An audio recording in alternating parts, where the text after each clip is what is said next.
मेरा मतलब है कि जब भी कोई व्यक्ति हमारे घर में आता है या हमारे ऑफिस में आता है या हमारे व्यापारिक संस्थान में आता है, हम उसे जो है पानी परोस करके गिलास में देते हैं।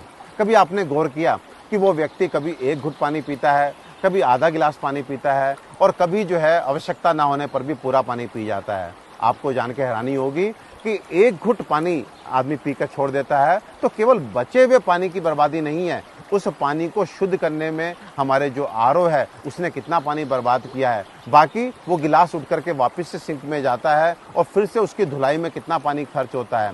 और साथ में जो व्यक्ति प्यास ना होने पर भी पानी को पी जाता है क्योंकि उसके शरीर की आवश्यकता नहीं थी, इसलिए आधे घंटे बाद, एक घंटे बाद शरीर जो है मूत्र के रूप में उस पानी को निकाल देता है। उसके बाद फ्लश करना, हाथ धोना इत्यादि यदि हम सबको जोड़ें तो आपको जान के हैरानी होगी कि यदि हमारे देश में हम कुल परिवारों की संख्या देखें, व्यापारिक संस्थानों की संख्या देखें तो लगभग 30 करोड़ जगह ये काम यदि एक बार भी दिन में होता हो तो ये आंकड़ा 300 करोड़ लीटर पीने योग्य पानी की बर्बादी का बैठता है। तो भाइयों, मैं आपसे कहना चाहता हूं कि आप मेहमान नवाजी का तरीका बदलें, यानी कि जिस तरह आप किसी को खाने पे बुलाते हैं और डाइनिंग टेबल पे आप सब्जी का, दाल का, सलाद का आप बाउल रख के उसके सामने खाली प्लेट रख करके जो है उसको स्वतंत्र छोड़ते हैं कि वो अपनी इच्छा के अनुसार जो है कितनी मात्रा में खाना है, कौन सी चीज़ खानी, आप स्वतंत्र छोड़ते हैं। और आपसे एक बात पूछता हूँ, यदि वो व्यक्ति जो है आधी कटोरी सब्जी, आधी कटोरी दाल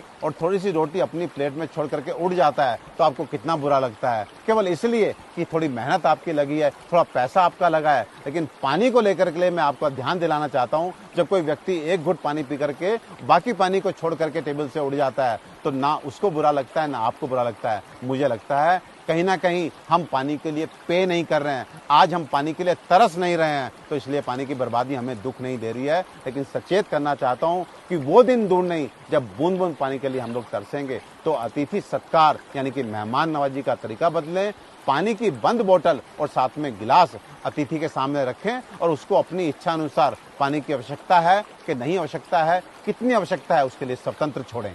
भाइयों, किस बात का इंतजार कर रहे हैं? आखिर कब तक सरकारों को कोसते रहेंगे? कौन सा सामाजिक संगठन हमारी मदद कर पाएगा? इस स्थिति को हमने ही पैदा किया है और हमारे खुद के प्रयास ही हमें इस संकट से बाहर लेकर के आएंगे। अब तो सुधरो, अपनी जिम्मेदारी को समझो। ऐसा ना हो कि आने वाली पीढ़ियां पानी के अभाव में हमें कोसते हुए खत्म हो जाएं।